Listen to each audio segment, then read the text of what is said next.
अक्सर लोग वसीयत में ज़मीन और मकान ढूंढते हैं, लेकिन उस रात जब तिजोरी खुली तो उसमें ना तो सोना निकला, ना कागजात, बल्कि एक ऐसी सच्चाई निकली जिसने तीनों भाइयों की रूह कांप दी।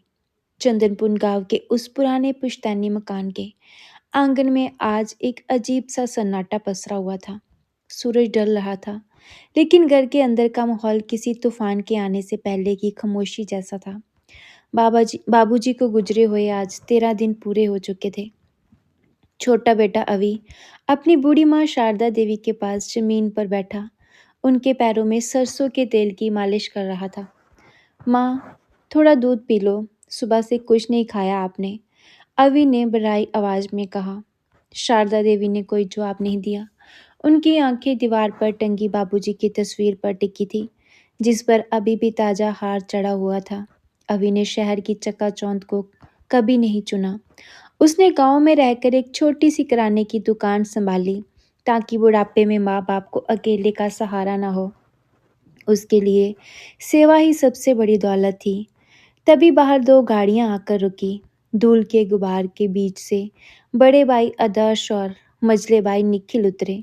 आदर्श शहर का एक नामी बिल्डर बन चुका था, जिसकी आंखों में हमेशा मुनाफे का हिसाब रहता था। निखिल एक बैंक मैनेजर था, जो हर रिश्ते को ब्याज और किश्तों की नज़र से देखता था। उनके साथ उनकी पत्नियां नीलम और श्वेता भी थी, जिन्होंने घर में कदम रखते ही अपने रेशमी दुपट्टों से नाक ढक ली। उफ, जहाँ की दीवारों से अभी भी पुरानी सीलन और दवाइयों की बदबू आती है। नीलम ने हिकारत से घर को देखते हुए कहा। आदर्श सीधे उस कमरे की तरफ बढ़ा जहाँ बाबूजी की अलमारी रखी थी। उसने अवी की तरफ देखा तक नहीं और सीधे माँ से मुखातिब हुआ। माँ, अब जो होना था वो हो गया। हम जहाँ शोक मनाने नहीं, बल्कि भविष्य की बात करने आए हैं। हमें पता चला कि इस गांव की जमीन की कीमतें अब करोड़ों में हैं। बाबूजी ने वसीयत कहाँ रखी है? अभी का हाथ माँ के पैरों पर ठिठक गया। भैया, आज ही के दिन आप ये सब बातें कर रहे हैं। माँ अभी सदमे में है। सदमे से पेट नहीं भरता अभी, निखिल ने कड़क कर कहा।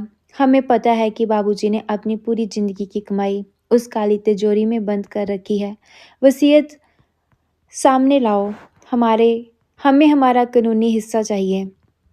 शारदा देवी ने धीरे से अपना पैर खींच लिया और कांपती आवाज में बोली, बेटा, तुम्हारे बाबूजी जानते थे कि तुम एक दिन यही सवाल पूछोगे। उन्होंने एक वसीयत छोड़ी है, लेकिन उसे पाने के लिए एक शर्त है। पूरे कमरे में सन्नाटा छा गया। आदर्श और निखिल एक दूसरे का मुंह ताकने लगे।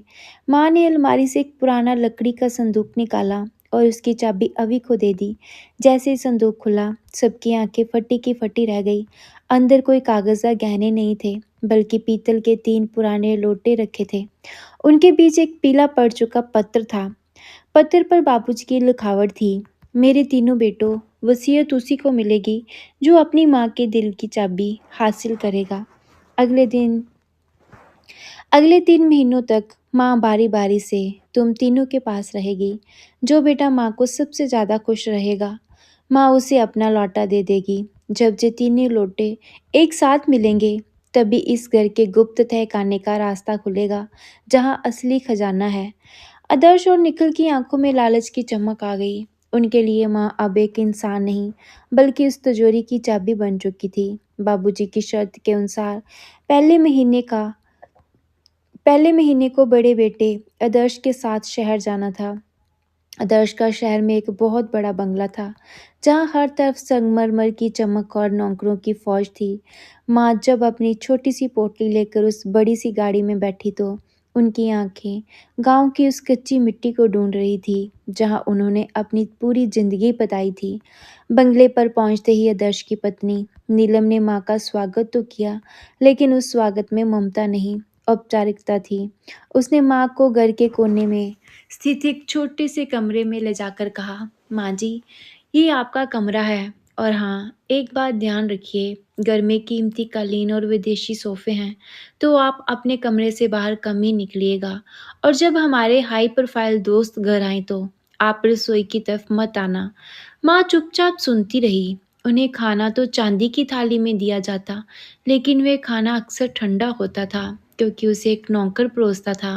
आदर्श सारा दिन अपने बिजनेस में व्यस्त रहता और शाम को घर आता तो सीधे अपने कमरे में चला जाता। उसके पास अपनी माँ के पास बैठकर ये पूछने का भी समय नहीं था कि माँ, आज आपने खाना खाया या नहीं। नीलम अक्सर माँ पर नज़र रखती थी कि कहीं वह लोटा किसी और को ना दे दे। वह माँ को मंदिर ले जाने के बजाय किट्टी पार्टियों में ले जाती और वहाँ उन्हें एक शो पीस की तरह पेश करती। माँ को उन ऊंची आवाज़ों और बनावटी हंसी के बीच अपने गांव की शांति याद आती थी। उन्हें वह दिन याद आता जब अभी उनके साथ बैठकर घंटों बातें करता था। एक रात माँ की तबीयत खराब हो गई। उन्हें पुरानी खांसी उठी। आदर्श ने कमरे में झांक कर देखा और अपनी पत्नी से बोला, नीलम, माँ की खांसी से मेरी नींद खराब हो रही है। इन्हें कल सुबह ही डॉक्टर को दिखाना होगा, वरना मेरा कल का बड़ा प्रोजेक्ट बिगड़ जाएगा। माँ ने कंबल के अंदर अपना मुंह छुपा लिया ताकि उनकी सिसकियों की आवाज़ बाहर ना जाए। महीने की आखिरी तारीख आई। आदर्श मुस्कुराता हुआ माँ के कमरे में पहुंचा। माँ, मेरा महीना पूरा हुआ, अब वह लोटा मुझे दे दो। माँ ने अलमारी से वे पीतल का लोटा निकाला और कांपते हाथों से आदर्श को थमा दिया। आदर्श की आंखों में जीत का गर्व था, जबकि माँ की आंखों में एक गहरे अकेलेपन की हार। अगले दिन मंझले बेटे निखिल की गाड़ी घर के बाहर खड़ी थी। अगला महीना निखिल का था।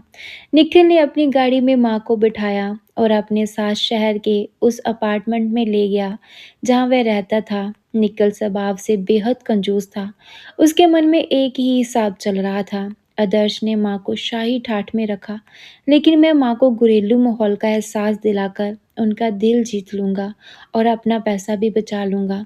निखिल के घर पहुँचते ही उसकी पत्नी श्वेता ने माँ के हाथ से उनकी पुरानी पोटली ले ली।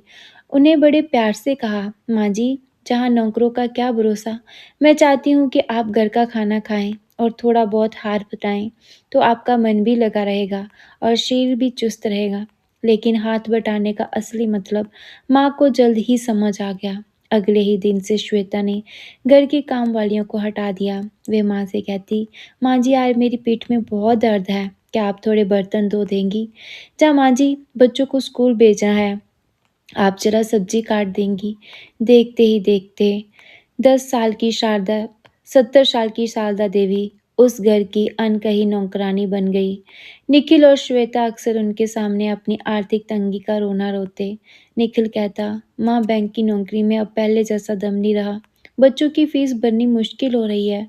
अगर बाबूजी वाली वसीयत मिल जाए तो हमारी सारी समस्याएं सुलझ जाएंगी। माँ चुपचाप सुनती रहती। उनके घुटनों में दर्द था, बुखार भी आता, लेकिन निखिल उन्हें डॉक्टर के पास ले जाने के बजाय कहता, गांव के लोग तो देसी काढ़े से ही ठीक हो जाते हैं। बेकार में शहर की कड़वी दवाइयों की क्या ज़रूरत। एक दिन माँ ने रसोई में काम करते हुए एक गिलास तोड़ दिया। शिवलिता चला पड़ी, माँ जी, आपको पता है ये कितना महंगा सेट था। अगर काम नहीं होता तो शांति से बैठिए, घर का नुकसान मत कीजिए। माँ का दिल टूट गया। उन्हें याद आया कि गांव में जब अभी से कोई चीज़ टूटती थी, वह हमेशा माँ को गले लगा लेता था। जैसे जैसे महीना ख़त्म होने को आया, निखिल की बेचैनी बढ़ती गई। महीने की आखिरी रात उसने माँ के पास जाकर उनके पैर दबाने का नाटक किया।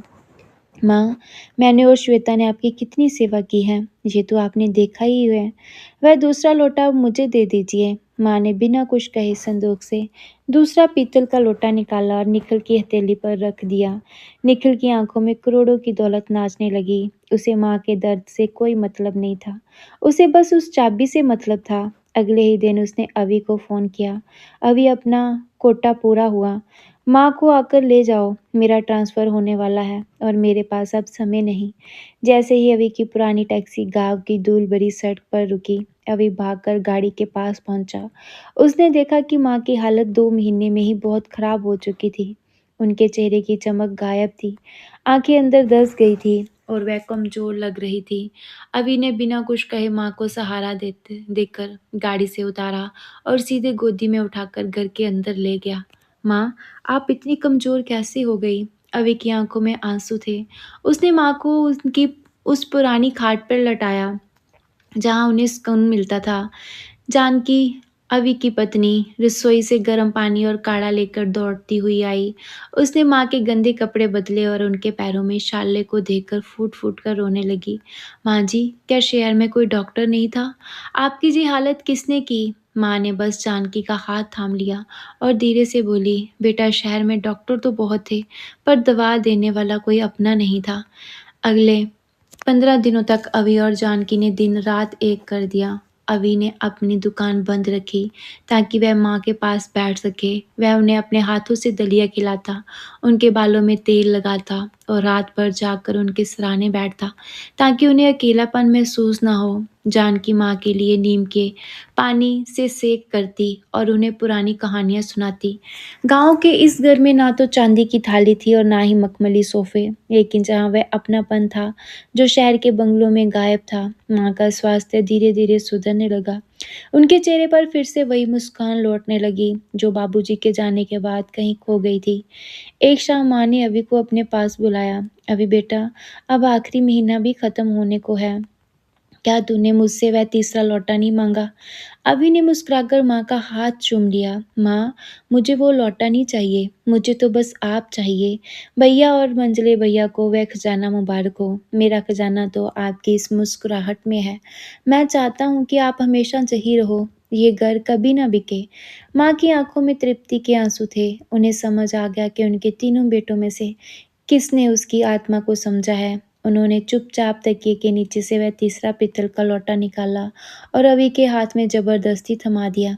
"रख ले बेटा, ये तेरे बाबूजी की अमानत है।" अगली सुबह गांव के उस पुराने घर के बाहर फिर से दो महंगी गाड़ियां आकर रुकी। आदर्श और निखिल अपने हाथों में अपने अपने लोटे लिए युद्ध जीतने के अंदाज में अंदर दाखिल हुए। लालच अब अपनी चरम सीमा पर था। वो के तो वह केवल रिक्तता छोड़ जाता है। आदर्श और निखिल को लगा कि उन्होंने खजाने का नक्शा हासिल कर लिया, पर उन्हें क्या पता था, असली खजाना उनके हाथ से बहुत पहले ही फिसल चुका था। आदर्श और निखिल अपने अपने लोटों को ऐसे पकड़े हुए थे जैसे कोई युद्ध जीत लिया हो। उनके चेहरे पर माँ के ठीक होने की खुशी नहीं, बल्कि उस खजाने को पाने की तड़प थी। "अभी लौटे कहाँ हैं? माँ ने तीसरा लौटा दिया या नहीं?" आदर्श ने चिल्लाकर पूछा। अवि ने शांत भाव से मेज पर तीसरा लौटा रख दिया। जैसे ही तीनों पीतल के लोटे एक साथ रखे, आदर्श ने उन्हें पलट कर देखा। हर लोटे के नीचे एक धातु का छोटा सा टुकड़ा जुड़ा था, जिसे आपस में जोड़ने पर एक अनोखी चाबी बन गई। "ये रही चाबी, अब बताओ खजाना कहाँ है?" निखिल की आवाज़ उत्तेजना से कांप रही थी। माँ शारदा देवी ने धीरे से उठकर दीवार पर टंगी एक पुरानी पेंटिंग की ओर इशारा किया। "उसके पीछे एक छोटी सी लोहे की तिजोरी है, वही तुम्हारे बाबूजी का खजाना है।" आदर्श ने फुर्ती से पेंटिंग हटाई। वहाँ एक छोटी सी धंसी हुई तिजोरी थी। उसने कांपते हाथों से चाबी लगाई और ताला खुल गया। जैसे ही बारी दरवाजा खुला, आदर्श और निखिल की आंखें फटी की फटी रह गई। अंदर ना तो सोने के बिस्किट थे, ना नोटों की गड्डियाँ। वहाँ सिर्फ कुछ पुराने पत्थर और मिट्टी का एक छोटा सा मटका और एक लिफाफा रखा था। जी क्या मजाक! पत्थर! आदर्श ने गुस्से में एक पत्थर बाहर फेंका। निखिल ने जल्दी से वह लिफाफा खोला और तेज आवाज में पढ़ने लगा। "मेरे लालची बेटो, अगर तुम जहाँ तक पहुँच गए हो तो इसका मतलब है कि तुम लोगों ने माँ की सेवा के बदले लोटे हासिल कर लिए हैं। लेकिन याद रखना, ये पत्थर उन आंसुओं का बोझ है जो तुम्हारी माँ ने पिछले 2 महीने में शहर के उन कमरों में बहाए हैं। मटके के अंदर वह मिट्टी है जो गवाह है कि अवि ने मेरी और तुम्हारी माँ की सेवा बिना किसी लालच के की है।" चिट्ठी में आगे लिखा था, "मैंने इस पुश्तैनी घर और ज़मीन की वसीयत अवि के नाम बहुत पहले ही कर दी थी। जो बेटा माँ की गंदगी साफ करने और उसे 2 पल का सुख देने के बदले सौदा करता है, वह इस घर की एक ईंट का भी हकदार नहीं। ये खजाना उन लोगों के लिए था जो सेवा को बोझ समझते हैं। अवि को मैंने अपना आशीर्वाद और ये घर दिया है, और तुम्हें ये पत्थर, ताकि तुम जीवन भर अपनी संकीर्ण मानसिकता का बोझ ढो सको।" पूरे कमरे में मौत जैसा सन्नाटा छा गया। आदर्श की पत्नी नीलम और निखिल की पत्नी श्वेता के चेहरे पीले पड़ गए। करोड़ों का सपना एक पल में राख हो चुका था। "अभी तूने हमें धोखा दिया!" आदर्श चिल्लाया। "मैंने नहीं भैया, अवि ने नम आँखों से कहा, बाबूजी ने आपको एक मौका दिया था माँ को समझने का, पर आपने सिर्फ लोटे को समझा। आप लोग अब जा सकते हैं। माँ जहाँ मेरे पास सुकून से रहेगी। आदर्श और निखिल बिना पीछे मुड़े अपनी गाड़ियों में बैठकर धूल उड़ाते हुए शहर की तरफ भागे। उन्हें समझ आ गया था कि वसीयत में लिखी दौलत तो अवि को मिल गई, लेकिन वो तो अपनी माँ का प्यार और अपनी इंसानियत भी खो चुके थे। शारदा देवी ने अवि को गले लगा लिया। आज उस पुराने घर में असली खजाना गूंज रहा था, एक माँ का संतोष और एक बेटे का निस्वार्थ प्रेम। सो दोस्तों, ये कहानी कैसी लगी? आप ज़रूर बताएं।